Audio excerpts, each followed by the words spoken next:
ज़रून को जैसे पता चला फिज़ा के रिश्ते की बात चल रही है तो वो परेशान होकर अपनी माँ के पास आकर कहता है, रानी हमारे साथ अच्छा नहीं कर रही, वो फिज़ा की शादी राशिद से करवाना चाहती है। फिज़ा पहले भी मुझसे बात करना गवारा नहीं करती, अगर उसकी शादी राशिद से हो गई तो सब बर्बाद हो जाएगा। आप रानी को समझाएं वो मेरे साथ ऐसा ना करे। ज़किया ज़रून की बात सुनकर कहती है, बेटा मैं कुछ नहीं कह सकती, अगर ये शादी हो रही है तो इसमें फिज़ा की मर्जी शामिल होगी। वैसे भी रानी बता रही थी फिज़ा तुम्हारे साथ कोई रिश्ता नहीं रखना चाहती, तुम्हारे लिए अच्छा होगा तुम फिज़ा को भूल जाओ। ये बात सुनकर ज़रून अपनी माँ से कहता है, मैं फिज़ा को नहीं भूल सकता, मैं अच्छे से जानता हूँ ये रानी का प्लान होगा मुझे और फिज़ा को अलग करने के लिए। आप मेरी बातों का यकीन करें, फिज़ा आज भी मुझसे उतनी मोहब्बत करती है जितनी पहले करती थी। ज़किया खामोशी से ज़रून की बातें सुन लेती है लेकिन उसका कोई जवाब नहीं देती। ज़रून जब देखता है सब घर वाले रानी की बातों में आ गए हैं तो वो परेशान होकर सोचता है मुझे फिज़ा से बात करनी होगी, आखिर वो क्या चाहती है, क्या फिज़ा इस रिश्ते के लिए राजी है या फिर रानी फिज़ा को मजबूर कर रही है राशिद से शादी करने के लिए। ज़रून अपनी गाड़ी निकालकर फिज़ा की तरफ आ रहा होता है, वो उसकी यादों में इतना गुम होता है उसे पता नहीं चलता और उसकी गाड़ी का भयानक एक्सीडेंट हो जाता है। ज़रून को बहुत चोटें आती हैं। कुछ लोग ज़रून के पास आकर जब उसकी ये हालत देखते हैं तो उसे फौरन हॉस्पिटल ले जाते हैं। डॉक्टर ज़रून को इमरजेंसी वार्ड में दाखिल करते हैं। ज़किया को जब खबर मिलती है ज़रून का एक्सीडेंट हो गया तो वो गुस्से में रानी को कॉल करके कहती है, अगर ज़रून को कुछ हुआ तो मैं तुम्हें कभी माफ नहीं करूंगी। ज़रून की जो हालत हुई उसकी जिम्मेदार तुम हो, तुम्हारे शिकंजे ने हमें कहीं का नहीं छोड़ा। ये बात करते ही ज़किया कॉल काट देती है। वो फौरन अपनी तैयारी पकड़कर ज़रून के पास हॉस्पिटल आ जाती है। इधर रानी को मौका मिल जाता है फिज़ा को बातें सुनाने का। वो फिज़ा के पास आकर कहती है, मेरे भाई को कुछ हुआ तो मैं तुम्हें जिंदा नहीं छोड़ूंगी। फिज़ा हैरान होते हुए रानी से कहती है, मैंने ऐसा क्या किया, आप कैसी बातें कर रही हैं, आपके कहने पर मैं राशिद से शादी करने के लिए मान गई। आप अच्छे से जानती हैं मैं आज भी इस रिश्ते के लिए राजी नहीं, आप बताएं ज़रून को क्या हुआ। तभी रानी फिज़ा से कहती है, ज़रून का एक्सीडेंट हो गया, वो हॉस्पिटल में है, वो तुम्हारी यादों से निकलने का नाम नहीं ले रहा। फिज़ा ये सुनती है तो उसके पाँव से जमीन निकल जाती है। वो रिद्दा को अपने साथ लेकर हॉस्पिटल आ जाती है। रानी, ज़किया, फिज़ा ये सब लोग ज़रून की वजह से परेशान होते हैं। रानी अपनी माँ के पास आकर उसे तसल्ली देते हुए कहती है, मोम आप टेंशन ना लें, भाई को कुछ नहीं होगा। ज़किया रानी की बातें सुनकर कोई जवाब नहीं देती। इधर ज़रून को जब होश आता है तो वो फिज़ा का नाम ले रहा होता है। डॉक्टर जब ये देखता है तो वो रूम से बाहर निकल कर कहता है, आप में से फिज़ा कौन है, मरीज की तबीयत काफी क्रिटिकल है। वो बार बार फिज़ा का नाम पुकार रहा है। तभी फिज़ा आगे बढ़कर डॉक्टर से कहती है, मैं हूँ फिज़ा। डॉक्टर फिज़ा को लेकर रूम के अंदर दाखिल होता है तो फिज़ा रोते हुए ज़रून का हाथ पकड़कर कहती है, आप मुझे माफ कर दे, मैंने आपकी मोहब्बत की कोई कदर नहीं की। मैं क्या करूँ, मैं भाभी के रवैये से तंग आ चुकी थी। राशिद से शादी करने का फैसला मेरा नहीं बल्कि भाभी का है, उन्होंने मुझे इस शादी के लिए फोर्स किया। साकिब भी मेरी बात मानने को तैयार नहीं, आप खुद सोचे मैं क्या करती। तभी ज़रून फिज़ा से कहता है, एक बार तुम मुझे बता देती तो आज ये ना होता। मैं तुम्हारी शादी राशिद से कभी नहीं होने देता, चाहे इसके लिए मुझे कुछ भी करना पड़े। ज़रून को इस तरह मोहब्बत देकर फिज़ा आखिरकार इस शादी के लिए मान जाती है। इधर ज़किया अपने बेटे के पास आकर कहती है, बस बहुत हो गया ज़रून, आज के बाद रानी हमें तुम्हारे खिलाफ जितनी बातें करे मैं उसकी बातों में नहीं आने वाली। ज़किया फिज़ा का हाथ ज़रून के हाथ में देकर कहती है, बस बहुत जल्द तुम दोनों की शादी होगी, मैं देखती हूँ रानी तुम दोनों को कैसे अलग करती है। इधर रानी से ये बर्दाश्त नहीं होता तो वो साकिब को कॉल करके कहती है, तुम्हारी बहन ने मेरा पल पल के लिए जीना हराम कर दिया, वो अब ज़रून से शादी करना चाहती है।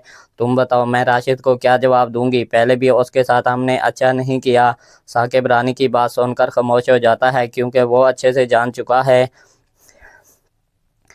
रानी अपने मफाद के लिए फिज़ा और ज़रून को अलग कर रही है। साकिब भी ज़रून और फिज़ा के रिश्ते के लिए मान जाता है। दोस्तों आपको मेरी वीडियो अच्छी लगी हो तो वीडियो को लाइक कर दें।